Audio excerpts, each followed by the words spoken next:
Ես ողջունում եմ մեր բոլոր ռադիոլսողներին եւ ռադիոդիտողներին, դուք դիտում եւ լսում եք Գործարար Ալիքը տաղավարում աշխատում է Լիաննա Խաչատրյանը։ Այսօր մի շատ հետաքրքիր թեմայի շուրջ ենք խոսելու, այն է իսլամական բանկերի եւ իսլամական, այսպես ասենք, ֆինանսական համակարգի մասին եւ մեր հյուրն է Իրանի Իսլամական Հանրապետության Մեջլիսի հայ ազգի նախկին падգամավոր Ռոբերտ Բեգլարյանը։ Բարև ձեզ։ Բարև ձեզ։ Պարոն Բեգլարյան, շատ շնորհակալ եմ, որ ժամանակ գտաք մեզ հյուրընկալվելու համար։ Ես եմ շնորհակալ։ Պարոն Բեգլարյան, Հայաստանում շատերը անգամ երևի թե չեն լսել իսլամական բանկերի մասին, մինչդեռ այն շատ հետաքրքիր, այսպես ասենք, այլընտրանքային համակարգ է։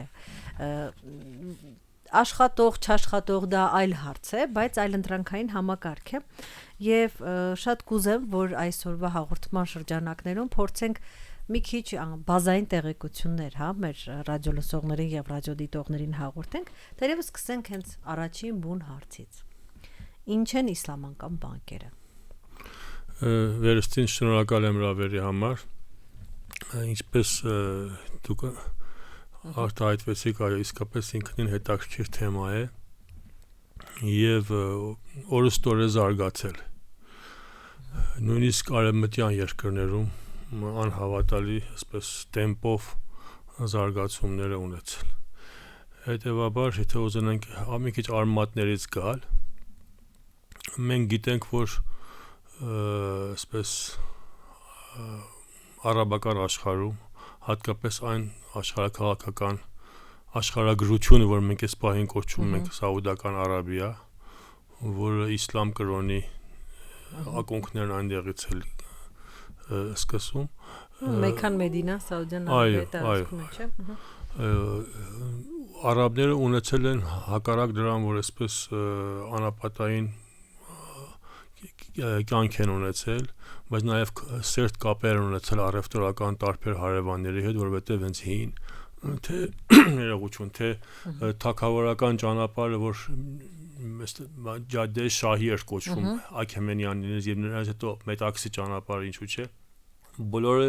ինչ որ շարավիղներ անցնում էր արաբական աշխարհում, հետեւաբար իրենք անընդհատ առևտրի հետ գործ են ունեցել։ Շատ հայտնի է, որ իսլամի մարգարե Մուհամմադը ինքը իր առևտրական ինքը Խադիջեի, որ հետագային իր կինը դարձավ, եւ առաջի կինն էր, որ իսլամ ընդունեց, ինքը նրա վստահելի անձն է եղել եւ նրա առևտրի հարցերով գործակալն է եղել։ Եվ որոշ առևտրի հարցով այսպես սկզբունքները, վերաբերմունքները, հետագային օրենքները հենց այդ հարաբերություններից է բխել։ Ուրեմն արմատը տեղից է գալիս։ Այսինքն դա աշխարհագրական եւ ինչու՞ չէ կենցաղային։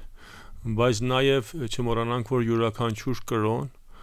փորձում է իր հետևորդների համար այնպես սահմանել կյանքի ընթացքը, որը կրոնին այդպես պատկանող հավատացյալին հարիր ապրելակերպ ունենա եւ ինչու՞ չէ իր հարաբերությունները Աստծո հետ եւ վերին աշխարհը, որ հետագային պետք է այնտեղ այդպես հանգրվանի յուրաքանչյուր հավատացյալ, չխոչընդոտի այդ հունավորումն իր կյանքի հոլովույթներում։ Իսլամ այդ սկզբունքներից բնականաբար զերծ չէ։ Մենք գիտենք, որ իսլամն իրեն անվանում է միաստվածային կրոնների շարքին։ Իսլամը ընդունում է միաստվածային կամ աբրահամական նախկին մարգարեներին, որ սկսում են իմացնով, որ 5 կարևոր մարգարեներ, որոնք իրենք Աբրահամին, Նոյին, Մովսեսին, Հիսուս Քրիստոսին եւ հետագային Մուհամմադին այդպես օլոլ ազմ են կոչում իրենք, իսկ ամենաառաջնահերթային եւ այդպես հարկալի, ամենահարկալից պատգամավորները կոչվում մարգարեներ։ Այդ գործընթացով ուրեմն իսլամում նաև զարգացել է տնտեսական հարաբերությունը, որտեղ մենք բոլորս գիտենք, որ ընկերային սոցիալական կյանքում ամենակարևոր մասնիկներից մեկը տնտեսական հարաբերություններն են։ Ուրեմն այդ պետք է ասել, որ եղել են նման հարաբերություններ, ինչպես դուք նշեցիք, արմատը առևտուրն է եղել։ Բայց նաև հետագային ինչպես է զարգացել, իսկ մեկ օրինակով այսպես Երևան բերեմ, որովհետև կարևոր պայմանագրերից մեկը հենց դա է լինում։ որ այդ մենք քիչ հետո կանդրանանք, դա մուզարեբեն է։ Եվ այդ գործելա ոչ նա եղել, որ Մուհամմեդն ինքն աշխատել է Խադիջեի բնակ։ Ինչ է նշանակում մուզարեբը։ Մուզարեբը զար բարից է գալիս, այսինքն բախվել իրար։ Բայց այստեղ չէ որ բացասական առումով, այլ նպատակ այն է, որ տնտեսական երկու կարողականություններ բախվում են իրար, գործարք են ստեղծում։ Մեկն ունի կապիտալ, մյուսը ունի աշխատանքի հնարավորություն, դրդապատճառ, գործարարական ունակություններ, ինչու՞ չէ տնտեսական շփումներ, կարողություն, որ ճամփորդի, կապեր ունի ուրիշ երկրների հետ, մենք այս բոլորը արմատը հետ եմ դարձնում առևտրական աշխարհին։ Ուրեմն մեկ հոգի դառնում է ֆինանսավորողը, մյուսը դառնում է գործադրողը։ Եվ այստեղից է բխում այդ սկզբունքը, որ պետք է ռիսկերի բաժանում լինի։ Եվ հետևաբար արմատ այնտեղից է բխում, որ դրամն եւ փողն ինքնըստինքյան իմաստնավորի ժամանակի ընկալմամբ արժեք չունի։ Գործն է, որ արժեք ունի։ Այն գործը, որ իր վրա ռիսկ է վերցնում, փորձում է արտադրել, արտահանել, արդյունավետությամբ հանդես գալ եւ հետագային համապատասխան շահը բաժանել։ Եվ այս առումով, եթե գործարքը ցախողում է, սա կապիտալի սեփականատերը պետք է վնասվի։ Եվ այս սկզբունքով է, որ այսպես այնինչ որ մեր գրականությամբ հայոց լեզվում կոչվում է վաշխառություն, եւ վաշխը, որ կարող ենք ասել համազորը հենց արաբական ռիբա բարին, որն տոկոսն է, որ մենք ասում ենք մերժված է, դա իսլամում մերժվում է, որ մենք ինչու՞ չէ նաեւ դրա նախնական ընկալումներ եւ սահմանումներ այդ եզրույթի ունենք նաեւ քրիստոնեության մոտ։ Քրիստոնեական արմատին։ Հետևաբար այսքան ես բացադրեցի, հիմա եթե մտածում եք, որ ուրիշ ձև առաջ ընթանանք, եթե հիմական պատմական կամ տեսական, այստեղ կարող ենք։ Պատմական ավելի շատ ուզում էի գնալ տեսության հիմքերը, այն որ վաշխառությունը իսլամական աշխարհում չի համարվում լավ գործ, ոնց որ բոլորս տեղյակ էինք, այնպես է որ Հայաստանում էլ իմ կարծիքով տենց շատ լավ վերաբերմունք չկա ժողովրդի մոտ դրան, բայց որ պահին ինչպես միտք առաջացավ, որ կարելի է սարքել ֆինանսական համակարգ, սարքել բանկեր, որոնք կխուսափեն վաշխառությունից, եւ արդյոք դա ստացվում է, որովհետեւ, չգիտեմ, ես առանց տոկոսային այդ ավելցուկի չեմ պատկերացնում բանկային համակարգի աշխատանքը։ Խնդրեմ։ Ուրեմն մենք այս առումով մի քիչ հենց այդ բացատրությամբ հանդես գանք, հետո եթե պետք է թվերի հասնենք հետագա։ Ուրեմն այեք այն ինչ որ մենք ենք, ես այնտեղ քիչ առաջ մուզարեբեի բացատրությունը հակիրճ որ ներկայացրեցի, ասեցի որ երկու կարողականությունների հանդիպում կամ բախումն է այդ մուզարեբեն կոչվում, այսինքն ստեղծում, մուզարեբեն ինչ որ պայմանավորվածություն։ Եվ մատնանշեցինք, որ մեկը կապիտալի տերն է, որը կոչվում է Ռաբբոլ Մալ, այսինքն ունեցվածքի աստվածը, ունեցվածքի տերը։ Մյուս անձը կոչվում է Մուզարեբ, այսինքն այն, որ ընդունում է այդ կապիտալը բախված իր կարողականության գնա գործարքի հանդես բերի։ Բայց մենք երբ խոսում ենք փողի մասին, իհարկե բնականաբար փողն ունի իր շատ հետաքրքիր պատմությունը տնտեսության պատմության մեջ եւ սոցիալական կյանքի պատմության մեջ, ինչու՞ չէ իր փիլիսոփայությունը, մենք ամենահայտնի դեմքը, որ անդրադարձել է փողի փիլիսոփայության Գեորգ Զիմելն է, գերմանացի հասարակագետը, բայց այս բոլորի սկզբունքը դառնում է մեկ բան, դա փողի ժամանակային արժեքն է, այսինքն time value of money, որը նաև իր կողքին այսպես շեշտավորում է տեսականորեն այն ժամանակի կամ նախընտրելիությունը, այսինքն միշտ այսպես այս սկզբունքը կա, որ ներկայի փողը, ներկայի կանխիկ փողը ավելի արժեքավոր է, քան թե հետագայի փողը։ Դրա համար է, որ այդ տոկոսադրույքը մեկ խոսքով կծվում է, եւ ավելացվում է։ Իսկ նաև ասենք, որ հենց այդ ռիբա բառը, որ նաև շատ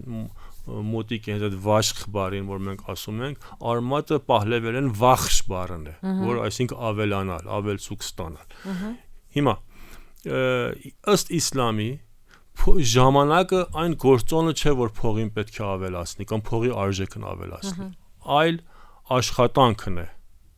եւ միասնական պրոյեկտն է եւ ռիսկերի իր վրա վերցնումն է, որ արժեք է ստեղծում։ Հիմա այստեղ մեկ հետաքրքիր հանգամանք կա, որ իսլամական աշխարհում էլ բազմիցս մասին խոսվել է եւ ահռելի գրականություն էլ կա այդ ուղղությամբ, դա տնտեսական գնաճն է, այսինքն գնաճի պարակային, հիմա հենց հետաքրքիր պարական Իրանն է, որ կանդրադառնանք, ինչպես պետք է վերաբերվել, այսինքն եթե այդ տոկոսը երկրում տնտեսական կայունություն կա, երկրի փողի գնողականությունը պահպանվում է, դա տրամաբանական է, որ ակնկալիք չլինի ավելի նոր տոկոսադրույք ստանալ, բայց եթե այն որ փողի արժեքը պահվի, բայց եթե այստեղ պետք է ռիսկերի բաժանում լինի, այս հարցն է դրվում, երբ կապիտալի ներդրողը կամ կապիտալի այսպես տերը, ինչպես իրանք են ասում ռաբբոլ մալը, իր դրամը բերում է սեղանի վրա է դնում, այդ մուզարեբը ստեղծում է եւ երկրի ժամանակի ընթացքին իր փողի կարողականությունը ընկնում է, դա արդեն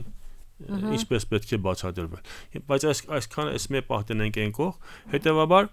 իրենք այդ սկզբունքով են մոտենում։ Ուրեմն ժամանակի ընթացքին այդ ինչպես է ընթանում փորձել են պայմանագրեր, այն ինչ որ իրենք կոչում են աղդ, պայմանագրեր բացադրել։ Որոշ չափով ելնելով պատմական փորձից, որոշ չափով ելնելով ժամանակի ընթացքին եւ ժամանակի պահանջներից։ Ուրեմն այդ սկզբունքով է, որ իրենք այդ ժամանակի նախընտրությունները ճիշտ գնահատական տալով մերժում են։ Հիմա ինչու են մերժում նաև դրան, այսինքն որովհետև կարիք այդ կարծիքի են, որ տնտեսական բնագավառում տնտեսական ապրելակերպը չի կարող հեռու մնալ այն սկզբունքներից, որ Աստված է այսպես հորդորել մարդը պետք է այդպես ապրի։ Բայց կարծում եմ պետք է այսպես էլ ընդունել, որ քանի որ այդ ինչպես ասացիք այդ Մուհամմադի այդ փորձը կար, կենսական փորձը կար արաբական աշխարհում, դա էլ բավականին օգնեց, որ այդ սկզբունքը ընդունելի դառնա։ Այսինքն հիմա ինչպես մենք ասենք քրիստոնեությամբ էլ եղել է կամ գուցե հրեականությամբ էլ ինչ որտեղ եղել է, որ այսպես տոկոսը ընդունված չի եղել, վստահ արաբական աշխարհում էլ ծանոթ են եղել այդ եզրույթներին եւ այդ ընկալումներին։ Զուգահեռ նրան այդ կենսափորձը, որ առևտրի բնագավառում ունեցել են, դա էլ ինչու՞ չէ օգտակար եղել։ Իհարկե վստահ սոցիալական կյանքի ընթացքում միշտ եղել են անձինք, որ այդ ռիբան ստացել է, եթե չլինեին, հետեւաբար հարց չէր առաջանա։ Ուրեմն այդ ռիբայի ընկալումը ինչ որ ձևով հենց իսլամական աշխարհում էլ նախքան թե նախքան Մուհամմադ, թե Մուհամմադից հետո եղել է։ Բայց կրոնը եւ իսլամը դա չի ընդունում այդ բացատրվածությամբ։ Հիմա թե բանկերը ոնց են աշխատում, այստեղ կարող ենք հիմա դրան անդրադառնանք։ Հա, ես դա եմ ուզում հարցնել, այն որ չի ընդունում, այն որ դա վատ է, հասկանալի է, բայց եթե դու բանկ ես ու ասում ես ես էլ դա չեմ ընդունում, հարցը ծագում, իսկ ոնց ես դու աշխատում։ Այո, ասիկ բանկի շահը ինչի՞ց է այսօր։ Մենք յուրաքանչյուր բանկ գիտենք, որ սկզբից պետք է ինքն իրեն ֆինանսավորի։ Այո։ Այդ ֆինանսավորման ակունքներն են բնականաբար սկզբնական կապիտալը, որ ներդրողները կամ այսպես բաժնետերերն են հանդես բերում, զուգահեռ նրան այն գումարներն են, որ մարդկանցից են իրենք ստանում իբրև տարբեր ավանդներ, տարբեր ներդրումներ եւ հետագային իրենց տնտեսական գործառույթներից շահույթն են այսպես պահուստային կուտակում եւ ինչու՞ չէ, եթե պետք է ուրիշ բանկերից կամ կենտրոնական բանկերից պարտք են վերցնում։ Հետեւաբար այս 4 կամ 5 աղբյուրները բանկերի ֆինանսավորման արմատն են։ Իսլամական բանկերն էլ բնականաբար այդպես հանդես են գալիս սկզբնական կապիտալը, ինչ որ մեկը կամ պետությունը կամ այդ կարողությունը ունեցող անձինք ներդրում են կատարում, բայց կարևոր հարցն այն է, ինչպես դուք եք ասում, եթե ես իբրև ավանդ գումար կամ փող պահ տնող բանկում այդ շարժարից չունենամ, որ ինչ որ տոկոս պիտի շահ ստանամ, ինչ դրդապատճառ, իմ մոտիվացիան ինչ պիտի լինի։ Ինչ որ կարևոր մասը այն վստահությունն է, որ բանկերին կա, այսինքն եթե որ մենք մեզ մոտ չենք ուզում կանխիկ գումար պահենք, այն ռիսկերը, որ կարող են պարունակի դրա համար, բայց մյուս կողմը ակնկալիքներն են։ Ուրեմն իսլամում նախ քանի որ բարոյապես կրոնակիցին իր նույն կրոնին հարող անձնավորությանը, ինչպես իրանք են ասում մու'մենին, օժանդակելը դա բարությունը եւ այսպես բարիք է ուրիշների համար եւ Աստծո կողմից ընդունված է, եթե որևէ մեկը նախ ինչ որ դրամ ուրիշի առանց որևէ ակնկալիքի ժամանակավոր պարտք է տալիս եւ նույնը հետ է ստանում, դա այդպես խրախուսվում է եւ կրոնականորեն այսպես սավաբ ունի, այսինքն վերջին դատաստանում ինչ որ բարիք կամ ինչ որ առավելություն Տերը կընծայի իրեն։ Ուրեմն այդ տեսակ նյութական օժանդակությունը կոչվում է ղարզոլ հասանե, այսինքն պարտ 10 բարության համար։ Եվ նույնիսկ ասեմ Իրանում թագավորի ժամանակ նախկին ռեժիմում էլ եղել, այսինքն կրոնականներ կային, որ հատկապես կրոնական քաղաքներում կամ այն ինչ շուկան է կոչվում ավանդական բազարը Իրանի, հարուստները, առևտրականները ինչ որ իրենց դրամի մեկ բաժինը հատկացնում էին նման օժանդակություններին, որ կարիքավոր մարդկանց իրենց առօրյայի համար այդպես թեկուզ փոքր գներով այդ պարտքերը առանց որևէ տոկոսադրույքի հետ ստանան։ Հետագային նաև այսպես գործառույթներ ստեղծվեց, որ շատ քիչ տոկոս, օրինակ 4%, 2% մեկ ընդհանուր գումար, չէ՞ որ ամսական հաշվարկվի։ Ենթադրենք, եթե 100 միավոր կամ 100 դրամ մեկի վարկ էին տալիս, ասում են դու օրինակ մյուս տարի այս պահին 104 դրամ ես կտաս։ Այդ այդքան որ իբր թե մեր այդ գրասենյակային աշխատանքների ծախսերը հոգա։ Բայց մյուս ներդրումները, այսինքն բանկերը միջնորդի դերում են, մենք գիտենք բանկը ֆինանսավորում է ուրիշներից դրամը ստանում է, կուտակում է եւ վարկ է տալիս ուրիշ։ Հիմա եթե այդ վարկը չպետք է տոկոս ունենա, խնդիրը հետեւյալն է, որ իսլամական բանկերը, եթե մուսուլմաններից կամ ոչ մուսուլմաններից գումար են վերցնում իբրև ավանդ գումար, իրենց հետ մուզարեբեի պայմանագիր են արդեն կնքում, որ դուք այդ փողը մեզի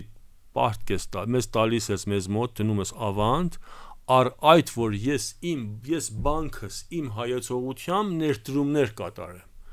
եւ այդ ներդրումներից ստացված շահը կբաշխեմ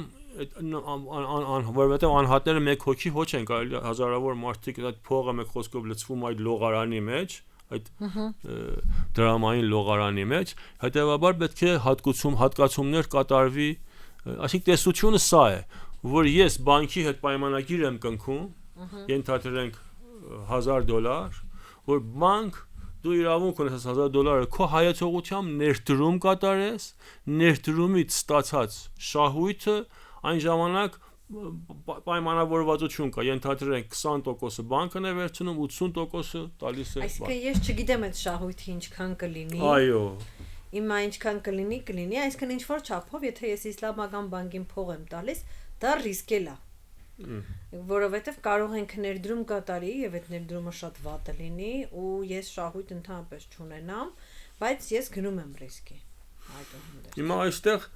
մի քիչ քանի, այսինքն նախ ասեմ, հենց ես քանի որ մեծ իմաստությամբ իմ տեսած եւ իմ փորձը Իրանում է, Իրանը գիտեք շիա երկիր, այսինքն սուննի հարանվանությունը չէ իսլամի, բնականաբար ինչ որ տարբերություններ կան սուննի եւ շիա աշխարհում։ Եվ այն ինչ որ մենք ականատես ենք եղել Իրանում, բնականաբար այն ինչը որ արդեն փորձը կատարվել է։ Այս պահին եվրոպական երկրներում, Մալեզիայում, Փակստանում, արաբական երկրներում իմ այս թվերը որ պետք է անդրադառնայինք, ենթադրենք ներկա այդպես հաշվարկում է շուրջ 700 ավելի իսլամական ֆինանսական կենտրոններ կան աշխարհում,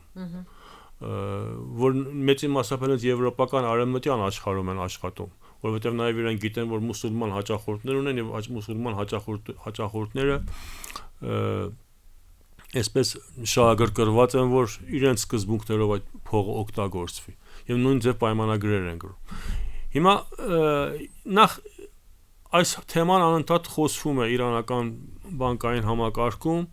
որովհետև մենք միշտ ասում ենք, որ սկզբունքորեն այդ դրամները, որ ստանում է բանկը եւ կուտակում է տարբեր ավանների տեսքով, իրենը չի, ժողովրդինն է։ Հետևաբար պետք է բծախնդրությամբ մոտենալ այդ դրանց կառավարմանը։ Այսինքն սկզբնական եթե հենց այն մուզարեբային վերադառնանք, այս պահին մարդիկ, որ գումար են ներդրում բանկերում, տարբեր բանկային հաշիվներում, իբրև ասենք տարբեր ավաններ կամ կանխիկ կամ ընթացիկ ծախսերի անունով, դրանք արդեն իրենք այդ ռաբոլմալն են կոչվում, այսինքն հարստության աստվածն են, տերն են։ Բանկն այս պահին մուզարեբ է։ Հիմա այստեղից հետո է խնդիր ծագում, թե բանկը իբրև բանկային համակարգ, եթե ինքն ուզում է տնտեսական գործարք կատարի, ինքն այդ կարողականությունը ունի թե չէ։ Այսինքն բանկը կարող է թե կոշկակար լինել, թե խանութ-բան լինել, թե գործարաններ հիմնել, թե առևտրական հիմքեր ստեղծել, թե չգիտեմ օդանավակայաններում ներդրում կատարել թե չէ։ Սրանք արդեն հարց է։ Ուրեմն այստեղ է որ բանկն է դառնում հետո ինքը մուզարեբ ուրիշ դուրսից այդ անհատները, որ սովորական բանկային համակարգում գալիս են վարկ են վերցնում, դրանք արդեն դառնում են դիմողները բանկային համակարգից կապիտալ ստանալու, որ իրանք դառնան մուզարեբ, այսինքն այստեղ բանկը դառնում է ռաբբոլմալ, այն երրորդ անձնավորությունը, որ ուզում է դրամը ստանա, դառնում է մուզարեբ, գործարարը, գործերի կառավարիչ, իրենք ասում են այսինքն բան, փողի կառավարողը մի խոսքով։ Ուրեմն իրենք այս երկու պայմանավորվածություն շղթայական գնում է պայմանագիր բայց հիմնականը պետք է ինչ լինի, պետք է տնտեսական գործարք լինի։ Չի կարող ասեն որ մենք քեզի փող ենք պարկ տալիս այս ժամանակվա համար այսքան տոկոս ենք ստանում։ Հիմա գործնականում Իրանում նման բաներ կատարվում է։ Այսինքն սպառողական վարկեր չկա, որ սպառողական վարկեր կա ինչու՞ չէ։ Հիմա դա ուրիշ պայմանավորվածությունը կոչվում է մուրաբեհ, այսինքն գույքի գինը եւ այն շահույթը, որ նրա վրա ստանում ես, բայց այսինքն մի խոսքով այստեղ պետք է ինչ-որ գույք հանդես կա։ Նայեք, ես մեկ օրինակ տամ։ Այսօր հենց հիմա Իրանում իդեպ մոտ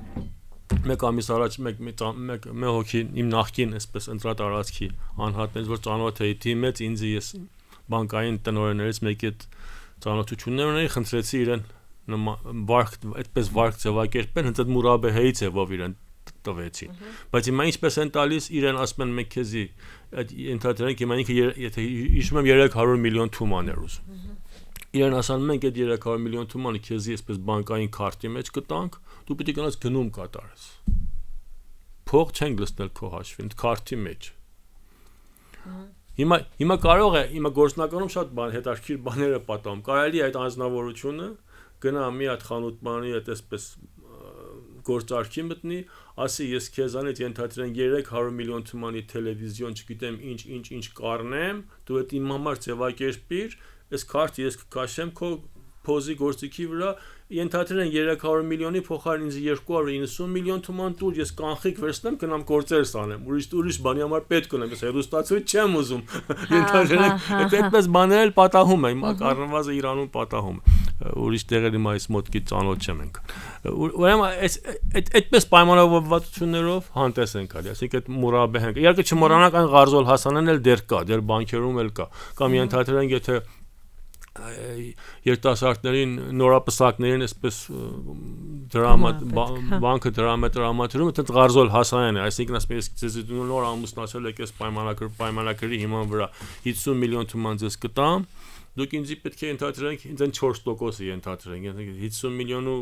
51 միլիոնից վերադարձնեք հետեւաբար դա արդեն մեծ տոկոս չի որովհետեւ մենք գիտենք որ փողի արժեքը շատ ավելի բարձր է դա այդ Ղարզոլ Հասանեի ձևն է այսինքն տարբեր ձևի պայմանագրեր կան օրինակ հենց մեկը կոչվում է սալաֆ այսինքն նախագնում այսինքն այն ինչ որ ենթադրենք այսպես այսօր առևտրական դա էլ եղել է փորձը որ կա ենթադրենք այսօր գյուղատնտեսը ուզում է ծորենցանի սերմի կարիք ունի գործիքի կարիք ունի եւ այլ դրամական խնդիր ունի ինքը դա ես իբրև վաճառական գնում եմ ասեմ ես քո մյուս տարվա ծորենը որ արդեն ցանկ կկատարես հենց հիմա այսքան գնում եմ քեզի դա ալնում է սալաֆ այսինքն նախագնում ապարիկի հակառակն է։ Նախապես ես դրամը վճարում եմ, որ հողագործը կարողանա գնա իր համապատասխան բնակավարում աշխատի եւ արդեն դրամը օգտվում է։ Բոլորը այսպես պայմանագրերի ձևով են հանդես գալիս մեկ խոսքով։ Իսլամական բանկերը միայն մուսուլմանների համար են։ Օրինակ, Իրանում ես ՀՀ քաղաքացի ուզում եմ ինչ-որ գործ դնեմ։ Կարողանամ դիցուկ, հա, մտնեմ բանկ, պայմանագիր կնքեմ եւ, չգիտեմ, գումար վերցնեմ, թե սա ավելի բարդանում է այլ օտարազգիների եւ այլ կրոնի ներկայացուցիչների համար։ Նախ չէ, որևէ տարաբերություն չունի, բայց հիմա Իրանի բնակարային հարցը հետեւյալն է։ Մենք Իրանում բացի իսլամական համակարգի բանկ ուրիշ բանկ չունենք։ Հետևաբար մենք իրանահայերս, որ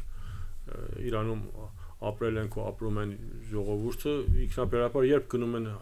բանկերում, այսպես գումար են դնում, ինքնաբերաբար ավտոմատ հենց այդ համակարգի մեջ են իրենք աշխատում։ Այդ համակարգից են օգտվում։ Նույնն էլ այդքան որ գիտեմ եվրոպական աշխարհում կամ հակառակ իսլամական, օրինակ այսօր Պակիստանի նման մեկ երկիր երկու համակարգն էլ ունի, այդքան որ տեղյակ եմ, թե սովորական բանկային համակարգ ունի, թե իսլամական։ Դա արդեն անհատն է որոշում ինչ անի։ Արաբական աշխարհում տարբեր ծելի կամ այսօր գիտենք որ HSBC-ն ինքն ունի իր համապատասխան արաբական իսլամական բանկինգը, որ եթե ընդհանրենք Անգլիայում կամ Միացյալ Թագավորություններում մուսուլմաններ կամ ոչ մուսուլմաններ կան ցանկանում են այդ համակարգից օգտվեն, որ վստահ լինեն իրենց դրամը ոնց է օգտագործվում, սրանք արդեն այդ խոսքով դուր բաց։ Թերությունների մասին կուզենայի խոսեի, հա, մեր այդ եվրոպական բանկինգի թերությունների մասին մենք շատ ենք խոսում, իսլամական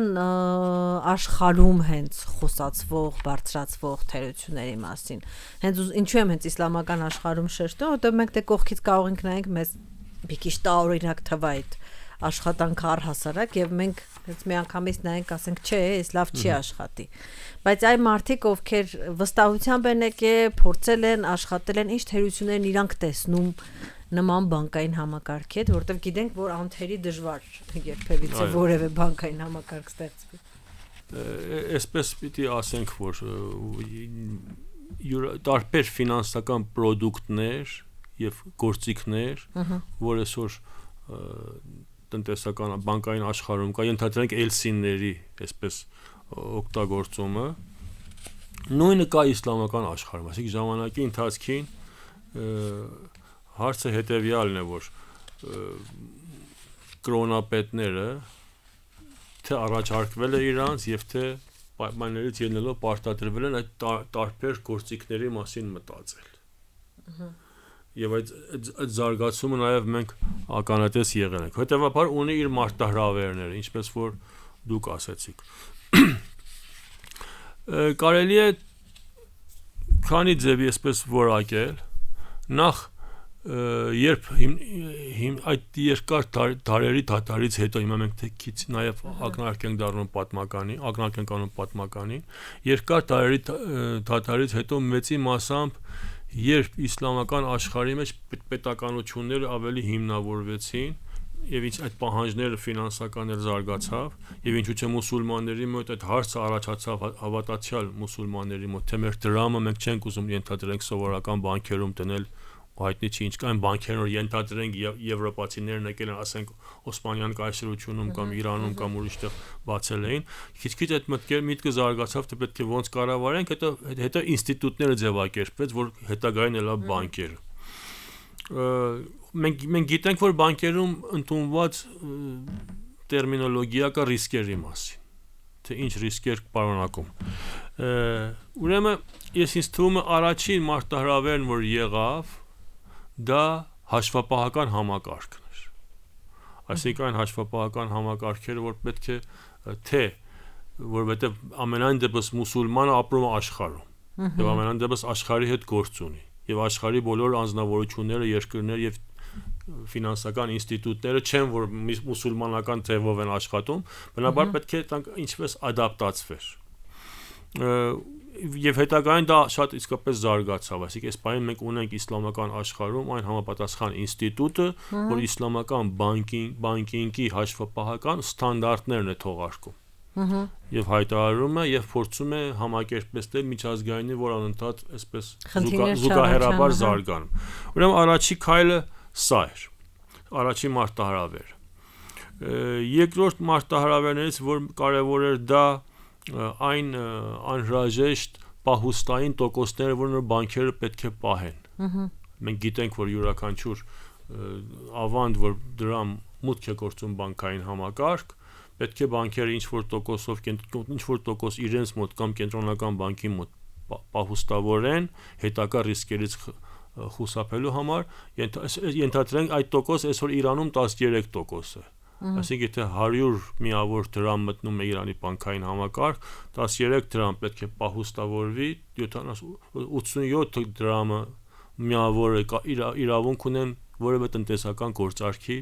ծառայեցնել, հիմա կամ այսպես ճակերտների մեջ վարկ տրամադրել եւ այլն։ Ուրեմն իսլամական բանկերը այսպես էին ձևակերպում, որ քանի որ մենք այդ հնարավորությունները չունենք եւ այդքան ընդլայնված չեն կարող մեր դրամը տրամադրել, ֆինանսավորել բանկից դուրս, հետեւաբար մեր դրամային իրացվելիությունը ավելի է պակսում, liquidity-ն ավելի է քչանում։ Հետևաբար պետք է կենտրոնական բանկերը մեզ իրավունք տան, ընդհանրենք մենք փոխարեն 13% իրենց մոտ պահ տնենք, օրինակ 8% տնենք, այսինքն էլ շատ մեզ մոտ կանխիկ դրամ լինի, որ տրամադրենք տնտեսական գործարքներ։ Սրանք ժամանակի ընթացքին այդ բացատրությունները տրվում էր կամ պահանջները փորձում էր ձևը։ Կամ մյուս խնդիրը այն է, որ պարտքային շուկայի ձեռնահասություններն են, այսինքն քանի որ տոկոսից միշտ խուսափումը կար, որովհետև մուսուլմանը բաց այդ որ չպետք է տոկոս տա, չպետք է տոկոսով էլ փող վերցնի։ Եվ չպետք է իր դրամը ներդրի ինչ-որ բնակավար, որ այդպես կասկածներ կա եւ անորոշություն կա, թե այդ դրամը որտեղ կերտակ օգտագործվի։ Ես այստեղ մեջբերում կատարեմ, որ շատ կարեւոր է, որտեղ իսլամական աշխարհում որոշ տնտեսական աշխատանքներ թույլատրելի չի, արգելված է։ Ենթադրենք ներողություն ոգելից խմիչքներ արտադրությունը կամ այսպես գումարով սպաղվելը, գրազգալը, դրանք բոլորը ընդունված չէ։ Հետևաբար միշտ այդ կասկածը ունեն, թե իրենց փողը որտեղ է օգտագործում, թե իրենք չպետք է տոկոսով փող տան եւ տոկոսով փող վերցնեն։ Հետևաբար յուրաքանչյուր մուսուլման միշտ մտահոգ է, որ թե այդ դրամը, որ պետք է ուրիշից վերցնի, ինչ որ գործարք կատարի, մեկ խոսքով այդ դրամը հալալ է թե չէ, ոնց որ մսի հալալի մասին ենք մենք խոսում, այդ դրամը հալալ է թե չէ։ Ուրեմն նշանակում է ես չեմ կարող ամեն մարդուց ամեն փող վերցնել։ Որտեվ չեմ ընդհանրենք այսօր Ռոբերտի դրամը, որ ինձ տրամադրում է, ինչ աշխատանքից այդ ձեռք բերել։ Մեկ խոսքով աղտոտված է ռիբաով թե չէ, այդ տոկոսով անորոշ իրավիճակ։ Ուրեմն երկրորդ ռիսկը դա էր, որ ձեռնահասություններն էր պակսում ֆինանսական շուկային։ Այդ առումով փորձում են ենթադրեն կամ պետական օժանդակություն ստանալ, կամ ավելի հստակեցնել ընկերությունների, հետևաբար այս առաջ գալիս անհատների եւ ընկերությունների ստացված գումարների վստահելիությունը, այդ creditability վարկային, այսպես ճիշտ հայերեն բառը գործածեմ, երաշխիքը, որ դիմացին իսկապես այդ վարկն ունի, բարոյապես այդ վարկն ունի, այդ դրամը ինձ տա թե չէ։ Հետևաբար նաև սա վերադառնում է նաև թե ֆինանսական եւ համապատասխան հաշվապահական դոկումենտների քննարկման մեթոդների զարգացման իսլամական սկզբունքով եւ թե այն որ անհատների ռիսկային գնահատական։ Սա էլ մեկ ուրիշ ռիսկ էր եւ մարտահրավեր։ Մյուսը հարկայինն է։ Նույն հարկային օրենքները եւ հատկապես այն, որ եթե մուսուլմանը չի կարող յուրաքանչյուր, այսինքն այն ասպարեզներում ներդրում կատարի, որ ոչ մուսուլմանն է կատարում, հետեւաբար կարող են նույն հարկային բերի տակ մտնել թե չէ։ Սրանք էլ հարցեր են, որ փորձում են բանկերը եւ իսլամական ֆինանսական ինստիտուտները համապատասխան այդ երկրների օրենքներին, որ ապրում են, որովհետեւ մեծ մասամբ մուսուլմանները գիտենք, որ ուզում են այդպես իրենց համար ասպարեզ ստեղծել, բայց մուսուլմանական աշխարհում չէին ապրում։ Հետևաբար այդ հարկայինն էլ շատ կարևոր էր։ Զուգահեռ նրան այն մասնակետների պակասն էր, այսինքն մասնակետներ, որ թե տիրապետեն ֆինանսական աշխարհի, ֆինանսական գիտելիքների, թե իսլամական համապատասխան գիտելիքների, հատկապես ղեկավարության մոտ, որովհետև նրանք որ ուղղորդում էին այդ դրամները դեպի այն մուզարեբեի ներդրումային ասպարեզը։ Ուրեմն մասնակիցների կարիքն էլ բազմիցս զգացվում էր։ Եվ ամենակարևորը ինձ թվում է, որ շատ կարևոր էր, որ օրինակ Իրանում մենք դա հանդիպել ենք բազմիցս, այն է, որ եթե ես իբրև բանկ գումար եմ ընդունում մուսուլմանից եւ դառնում եմ ես մուզարեբ, հիմա այն գումար, որ ուզում հատկացնեմ ուրիշին, ինչպես պետք է ես վստահեմ, որ այդ կգնա եւ տնտեսական ասպարեզում կաշխատի, այսինքն գործարան կստեղծվի, արտադրություն կլինի, արդյոք բանկը օրինակ այդ հարցերից, որ միշտ Իրանում արդեն այս վերջի տասնամյակներին բարդագույն հարցերից է դարձել, այն է, որ բանկերը համապատասխան վերահսկումը չեն կարողանում ունենան այդ համապատասխան գումարը, որ հիմա վարկի անունով տրամադրում են, մուզարեբեի տրամադրում են, անհատը վերցնի գնա ենթադրենք գործարան հիմնի, մետալուրգիայի բնագավառում կամ ասեցինք օրինակ կոշկի արտադրման բնագավառում, դա կարող է գնա ուրիշ բան անի։ Բանկն ունի համապատասխան մասնագիտացված առողջ մարդուժը, որ դա անընդհատ հսկի թե չէ։ Կամ եթե ունենում է հասցնում կարողանում է արդյունավետ լինել։ Դե անկամ պետությունները ի վիճակի չեն այդքան հսկողություն իրականացնել, որ մնաց առանձին կառույցը։ Այո։ Դա իսկապես շատ լուրջ մարտահրավեր է եւ հիմա հետո թույլ տաք այսպես անդրադառնամ փողի գնողականության եւ գնաճի հարցով։ Իրանի նման մեկ երկիր, որ 50 տարի քրոնիկ այսպես inflation ունի, գնաճ ունի, դա շատ բարդ հարց է։ Հետևաբար այսօր Իրանում, այսօր ասելով երկար տարիներ է, Իրանում բանկերը այսպես են ձևակերպում, ասում են, որ հարկերի հաճախորդ, ես քեզի քո ներդրած գումարի համաձայն օրինակ 5% անպայման երաշխավորված շահ կտամ, հետո տարեվերջին մեր հաշվարկումների հիման վրա, եթե մեր տնտեսական գործարքները ավելորդ շահ ունեցավ, այն ժամանակ նորից կվերաբաշխեմ։ Որտեվ տոկոս ընդունված չի, ճիշտ է թե չէ։ Բայց գործնականում դժբախտաբար մեծի մասամբ դա չի գործադրվում։ Այսինքն հիմնականում հենց անհատ այդ գումարը, որ դրել է հիմա եթե երկարաժամկետ ավանդ է, ենթադրենք մինչև 23-4-5% էլ հասնում է երբեմն, այդ ստանում է այդ շահույթն ինքը, տարեվերջին էլ բանկն չի հաշվարկում կամ գուցե 5 տարի 10 տարի մեկ հաշվարկի մի բան ավելացնի այդ գումարին գուցե չավելացնի։ Դժբախտաբար, քանի որ գնաճը չի թողնում որ այդ փողի այսինքն անգամ եթե դու հաշվարկես, հա, շահույթը ինքը չի երևում, որովհետև գնաճը, հա, հասկանալի է, փողի արժեքը ընկնում է։ Հասկանալի է, մեր ցավոք սրտի մեր ժամանակը մոտենում է ավարտին, մենք արդեն 40 րոպե խոսում ենք, ունենք մոտ 2 րոպե վերջում, պարոն Բեգլարյան, այս պահին մի քիչ այդ աշխարհագրությունից խոսենք, մի թեթև ասացիք, Մերձավոր Արևելքի երկրներում են ավելի շատ, թե Եվրոպայում են ավելի շատ իսլամական բանկեր, որտեղ են։ Ու բացի Իրանից, Իրանում հասկացանք։ Այո։ Այս պահի տեղեկությունների համաձայն շուրջ 80 երկրում մենք ունենք իսլամական ֆինանսական կառույցներ կամ բանկերի ձևով կամ օրինակ կարևոր բաժին, որ մենք սկիչ հանդրադարձանք, դա իսլամական պարտատոմսերն են, որ գործնականում պարտատոմս չեն։ Դրանք այդպես պայմանագրային պրոյեկտների պարտքեր են տալիս, որ ինքը հետաքրքիր, բայց բավականին զարգացած թեմա է արդեն առաջիկա։ Ու ռիսկային երևի։ Ռիսկային, այո։ Ուրեմն շուրջ այս պահին առավել քան 4 տրիլիոն դոլարի կուտակված կապիտալ կա իսլամական ֆինանսական ինստիտուտներում աշխարհում, շուրջ 80 երկրում մենք ունենք համապատասխան ֆինանսների կենտրոններ, բանկային, մոտ 30%-ը դրանցից Սաուդական Արաբիայում եւ Իրանում են, 12%-ը Մալեզիայում, 10%-ը Արաբական Էմիրատներում, 5.5%-ը Քուվեյթ ու Ղաթար են, 3% Թուրքիա ու Բահրայն են եւ Պակիստան ու Ինդոնեզիա մոտ 2%։ Մենք հետաքրքիր է որ ունենք նաեւ այսպես անցած 10 տարվա ընթացքին յուրաքանչյուր տարի շուրջ 10% աճ է ունեցել այդ իսլամական ֆինանսական շուկան եւ ինքը շատ հետաքրքիր եւ կանխատեսվում է մինչեւ 2026 այս կուտակված կապիտալը մոտ 6 տրիլիոն դոլարի հասնի, այսինքն այս ներկա պահին որ ասում են շուրջ 4 է, մինչեւ մյուս տարի վերջը կանխատեսվում է մոտ 6 միլիարդի գահասնի։ Միջին Արևելքի ու Աֆրիկայի հյուսիսային երկրներում շուրջ 190 մենք այս պահին իսլամական բանկեր ունենք։ Իսլամական պարտատոմսերը, որ կոչվում են սուքուք, 2008-ից շատ ավելի այսպես շրջանառության մեջ են դրվել եւ ընդունվել են, նաեւ եվրոպական երկրներում ինչու՞ չէ։ Եվ ես մի կետարքիր թիվ էի ուզում ասել, այսօր ամենաշատը մենք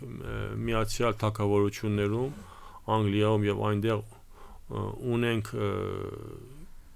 մոտ 20 սովորական բանկերի կողքին էլ նաեւ իրենք կամ ունեն իսլամական մասնաճյուղեր կամ իսլամական բանկինգի պատուհաններ։ Այսինքն բանկը մուտք է գործում, այնտեղ առանձին մեկ պատուհան կա իսլամական բանկինգի։ Կարող ես գնաս այնտեղ համապատասխան պայմանագիր կնքես եւ քո դրամը տնես։ Այսօր Անգլիայում կա այդ համակարգը։ Կամ ինչպես ասեցի HSBC Ամանան ինքը նման բանկ է, որ HSBC-ն է ստեղծել։ Լյուքսեմբուրգում մենք ունենք այդ բանը, Գերմանիայում ունենք սուքուքի մասին նաեւ ձևակերպումներ 2015-ից աշխարհ։ Շվեյցարիայում ունենք մեծ մասամբ մենք նաև ունենք իսլամական բիմե, ներողություն, ապահովագրում, insurance, որը կոչվում է թակաֆոլ։ Այդ ինքն արդեն իր համար նաև ուրիշ համակարգ է հետաքրքիր։ Դա էլ ունենք իսլամական այդ թակաֆոլն էլ ունենք։ Ուրեմն սրանք այսքանը այս պահին աշխատում են եւ տարբեր պայմանագրեր արդեն օգտագործում են եւ ասեմ, բայց կարծում եմ, որ այն պատմականը, որ հատկապես 60-ականներին Եգիպտոսից եւ Հորդանանից նրանք ստեղծեց, նրանք չեմ անդրադառնում, բայց իսկապես եվրոպական աշխարհներում, Ավստրալիայում ենթադրենք կան, ինչպես ասեցինք, արդեն շուրջ 80 երկրում մենք ունենք տարբեր իսլամական, այսպես ֆինանսական կենտրոններ, թե բանկեր, թե ուրիշ։ Շատ լավ, շատ շնորհակալ եմ։ Ես եմ շնորհակալ։ Ես մեր բոլոր ռադիոլսողներին եւ ռադիոդիտողներին հիշեցնեմ, որ դուք լսում եք եւ դիտում եք Գործարար ալիքը, տաղավարում աշխատեց Լիաննա Խաչատրյանը։ Այսօր մեր հյուրներ Ռոբերտ Բեգլարյանը, Իրանի Իսլամական Հանրապետության Մեջլիսի հայազգի նախկին պատգամավոր, մենք խոսեցինք իսլամական բանկային համակարգի եւ ընդհանրապես ֆինանսական համակարգի մասին մի թեթև խոսեցինք, բնականաբար թեման շատ մեծ էր, ամբողջը չենք կարող ներառել, մեր ժամանակը չհերիկեց, եթե ձեզ հետաքրքրում է այս թեման, եթե ունեք հարցեր, կարող եք մեկնաբանությունների մեջ ավելացնել, մենք կկարդանք, կտեսնենք, եթե կարիք լինի կշարունակենք այս թեմայի շուրջ խոսել, քանի որ շատ մոտավոր պատկերացումներ ունենք իրականում, թե որքանով այս թեման կհետաքրքրի հայ ռադիոլսողին եւ ռադիոդիտողին։ Շնորհակալ եմ։ Շնորհակալ եմ։ Ստեսություն։ Հաջողություն ձեզ։